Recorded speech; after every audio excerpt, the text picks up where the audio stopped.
frontliners of the Democratic Front present, and I want to take the opportunity to straight away to invite the President for this press briefing. Thank you very much.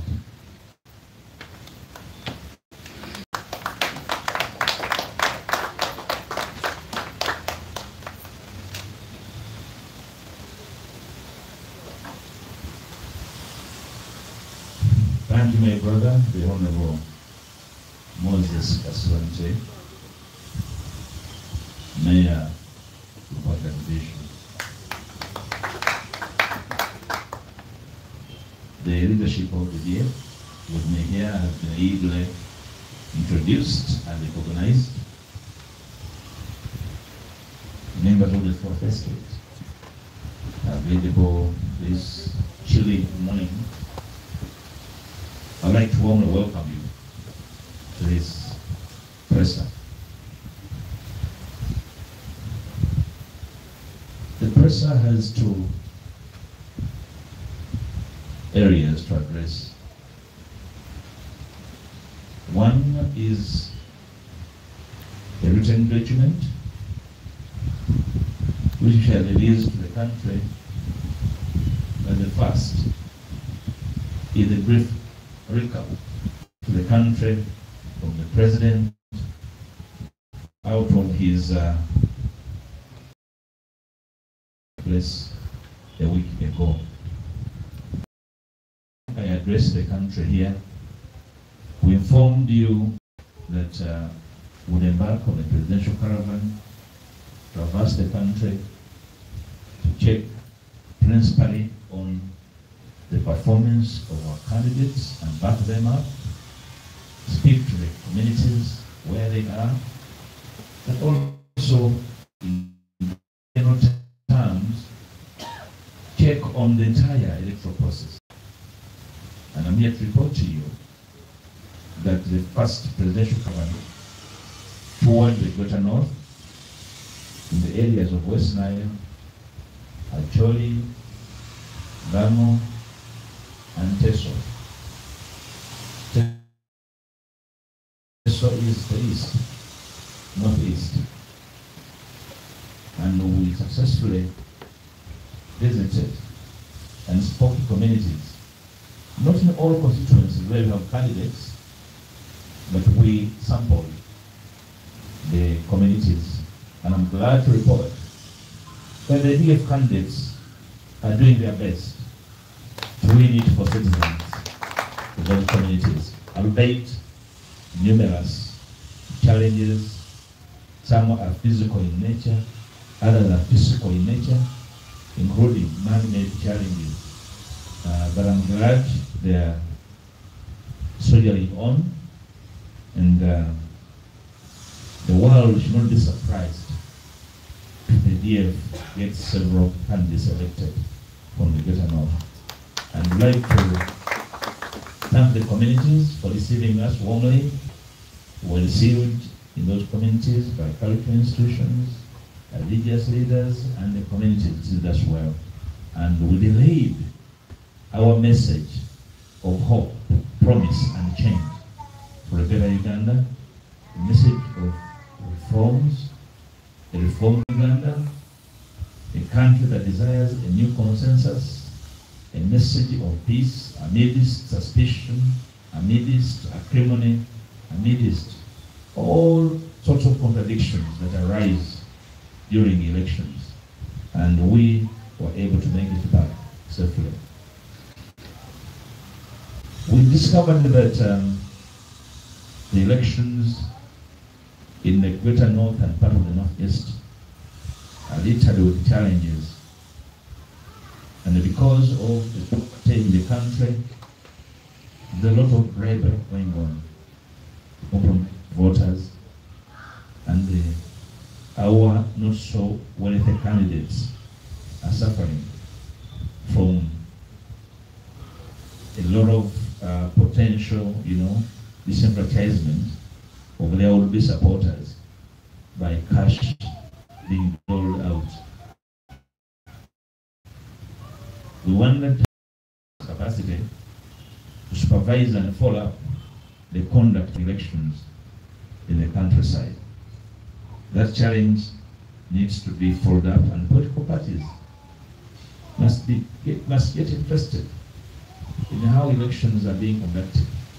Not in Kampala where cameras are everywhere, but in the countryside as well, because vividly the candidates are facing numerous challenges in the countryside, and the supervisor, the referee, is nowhere to be seen to try and provide for a free and fair process that can aid, that can come to the aid of the candidates. But also, throughout our travels, we observed that the country shall face possible famine, because crop failure is visible wherever we went, and we encourage this current government, before it is retired in January, to plan for possible starvation in the countryside, because crop failure is everywhere, and the people in the countryside are not being positioned to sustain themselves, including those in the urban centers, in the cities, because actually urban poverty is more pronounced than rural poverty. So we thought as a party we should sound a warning of potential starvation because of crop failure, and therefore we expect any government worth its name to be aware of this and accordingly plan for crisis next year because of crop failure. Having said that, out of a quick observation from our tour, the DF would like to address the country on the issue of elections.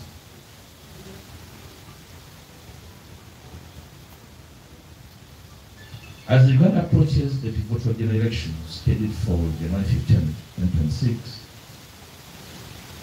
the Democratic Front stands before you today with grave concerns about the integrity, transparency, and fairness of the electoral process. With less than 1 month to the polls, the nation faces mounting risks to its democratic foundations. We speak not out of partisanship, but out of profound commitment, the will of the Ugandan people, and the principle of free, fair, and credible elections enshrined in our Constitution.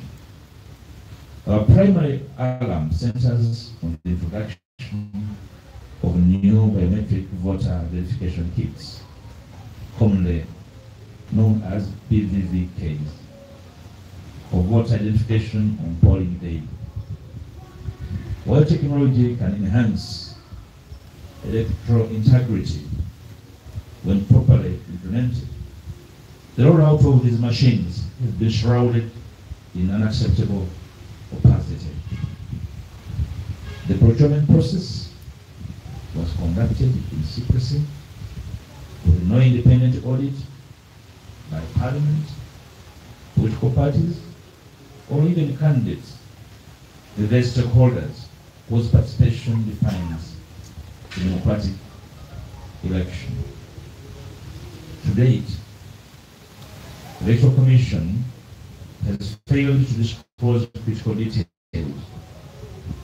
The credibility of the suppliers, the tendering process, the duty undertaken, or the total number of machines acquired. Reportedly over 100,000 yet unverified publicly, to serve over 21 million voters on a single day between 8 a.m. and 5 p.m. While we believe that the voter figure is highly inflated, we shall address the matter on another day. We talked about the credibility of the supplier. You recall, as the father said, that in one of our neighboring countries, the supplier hacked into the process and disorganized the country. So key, we address this very issue. The supplier was used, that was compromised to hack into the system and set the entire country on fire. So talking about the integrity of the supplier is a very key matter, which is why the entire process required openness and transparency. The opaque nature of these supplies is what we are questioning as the DF and the key stakeholder in this election. Staff recruitment and training for operating these machines remains incomplete. Without yet to be fully trained and deployed. The EC has issued vague press statements, but has abdicated its constitutional duty to educate voters comprehensively on this transformative system. We're talking about two things: civic education and voter education. Both are duties of the Electoral Commission. The Electoral Commission failed on civic education, which must come a priori voter education. Civic awareness is a duty of every citizen. But for awareness to be everywhere, there must be supply of adequate information for a series of times and moments. But the EC is attempting vaguely to do voter education, but selective on the kind of information passed on to the voters. Technical representatives from participating political parties and candidates have not been verified or afforded, have not been briefed or even afforded. Practical demonstration. Fundamental questions and remain unanswered. How many machines will be allocated per polling station? 2. How many operators will be at each polling station? 3. What is the verified processing capacity? In other words, how many voters can one machine serve per wrap without causing delays or disenfranchisement of the voters? And most critically, no simulation exercises of the full voting day process using this new technology have been conducted in certain areas. Such simulations are essential for several reasons. Simulations will mean demonstrations. They allow identification and resolution of technical glitches before polling day. They build public confidence by demonstrating reliability. They enable accurate estimation of voter throughput to prevent long queues and turnout suppression. We know that voter turnout can be suppressed by the red tape, by the bureaucracy, by the incapacity of the machines. We all remember what happened during census, how the machine operators, the machines, were not on the same page. So that can suppress voters, especially in areas known to have a lot of opposition. They provide an opportunity for stakeholders. I'm talking about simulations. They provide an opportunity for stakeholders to test contingency, ensuring no voter is turned away due to unforeseen failures. Without these safeguards, the risk of chaos, disputes, and the invalidated votes on January 15 is likely to be unacceptably high. Compounding these procedure flaws, the escalating specter of violence we see or witness lately. It's now common knowledge that youth militias are being trained by the government to augment and military forces that have already unleashed raw brutality against opposition members and supporters over the past weeks. We have seen how the opposition, especially no supporters, have been brutalized by the military. We aboha at the DF the conduct of agencies that has caused mayhem and visited suffering to citizens because of their partisan conduct. And we believe that that can be a precursor to even more violence should the electoral day be conducted in a manner that does not augur well with the voters or disenfranchised voters. We view this as a deliberate strategy to instill fear, suppress voter turnout, particularly in opposition strongholds, and to create fertile ground for manipulation and rigging. A systematic vote suppression campaign appears to be underway, eroding the really choose their leaders. Moreover, there appears to be a calculated method to this violence. It diverts public attention from core manifesto issues. What would be the core manifesto issues for any serious presidential candidate? Should it be jobs? Should it be health care? Should it be education? Should it be corruption? Food security? Should it be public infrastructure? And the rest. So we always see is sensational native images of issues, allowing the ruling party to evade scrutiny on its record because the real issues have not been addressed. And therefore, the ruling party is not under scrutiny. Instead, those who are supposed to put under scrutiny are trying to struggle for their survival, to live another day, to campaign another day, without addressing the real issues on the trail. We have the deep suspicions as DF that elements within security apparatus are provoking unrest to justify drastic measures, potentially leading to election postponement, cancellation, or forced outcomes through intimidation. Should the people's will become clear on the ballot, violence could be deployed to overturn it. In the circumstances, there is scant hope for a free, fair, and credible polls. The likelihood of post-election violence grows daily, with international observers expressing fears that Uganda may replicate the tragedy in neighboring Tanzania's recent elections, marked by repeated results, deadly crackdowns, and eroded democratic trust.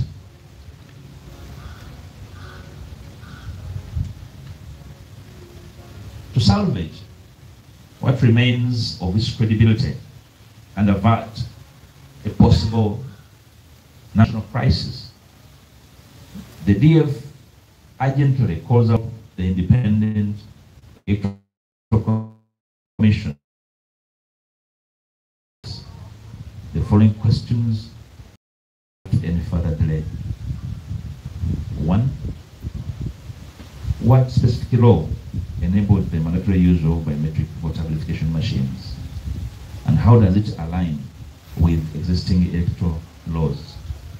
Remember, I did ask the Minister of Justice these questions in the Parliament, and they said he has a bill before Cabinet on this matter. To date, that bill has never been seen, has never seen the light of day. We have demanded from the Speaker that he calls out the Minister of Justice to appear before Parliament to explain. The Minister of Justice is on the run. He has never come back to Parliament. And remember, Parliament sits intermittently. Even yesterday, we were expecting the Minister of Justice. There was a no-show. So, because the Electoral Commission is supposed to operate independently, the only person supposed to roast is the Minister of Justice.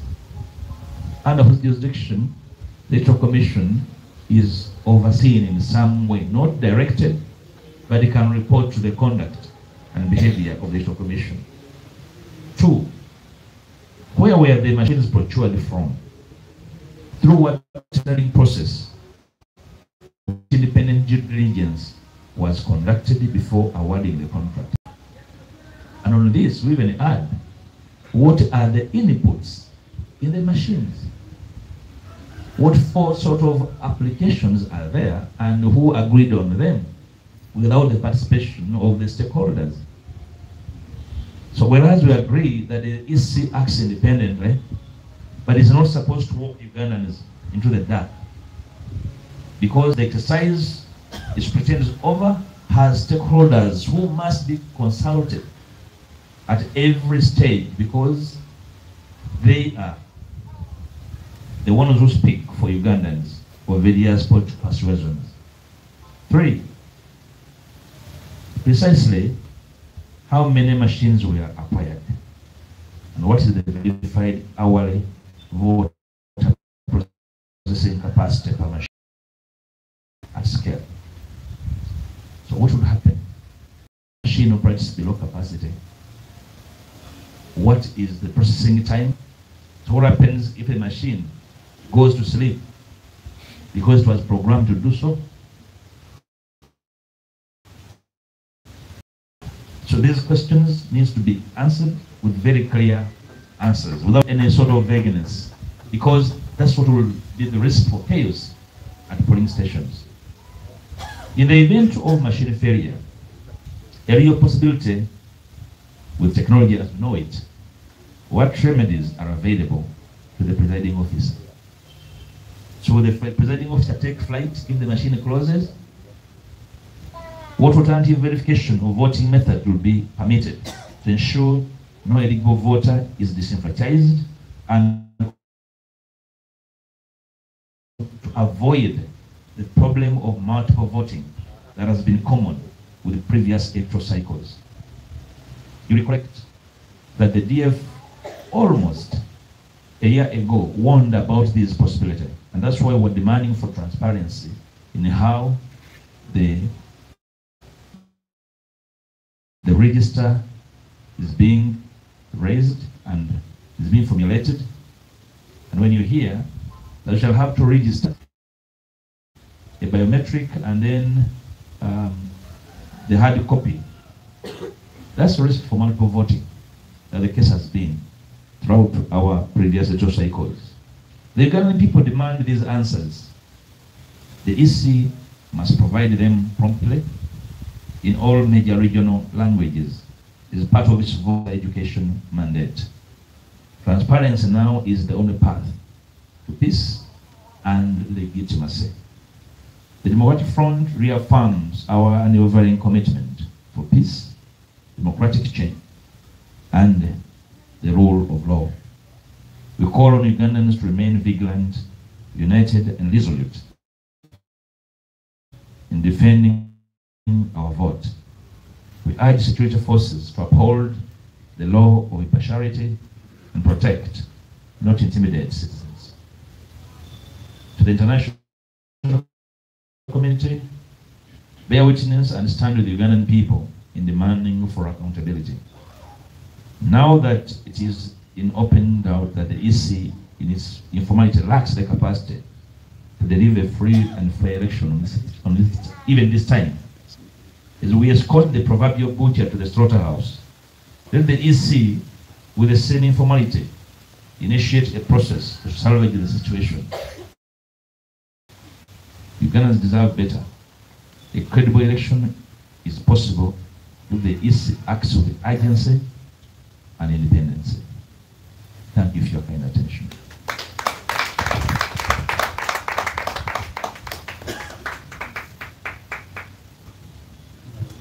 If you have any questions, I will respond to them now.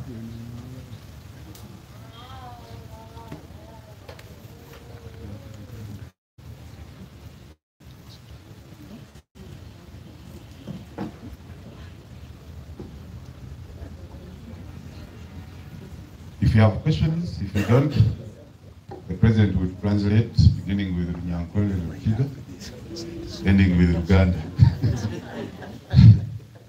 Thank you, President. Good afternoon. My name is Juliet. I work with NTD.